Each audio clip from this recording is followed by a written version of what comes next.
The way that you do tazkiyatun nafs is two ways. Ibn Rajab rahimahullah ta'ala, he mentions it in his kitab 𝗨𝘀𝗵𝘁. The tazkiyatun nafs is in two ways. The first one is بالتخلي. It is to cleanse it, to protect it from what? التخلي عن المعاصي والصفات الذميمة. It is to take it away from what? To get rid of sins, avoid sins. And also characteristics which are bad, evil traits. The second one is بالتحلي. It's to adorn yourself. It's to beautify yourself. With what?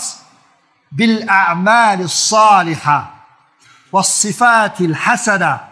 It's to beautify yourself with what? It's to beautify yourself with righteous action and good characteristics. Those two is what is meant by tazkiyatun nafs.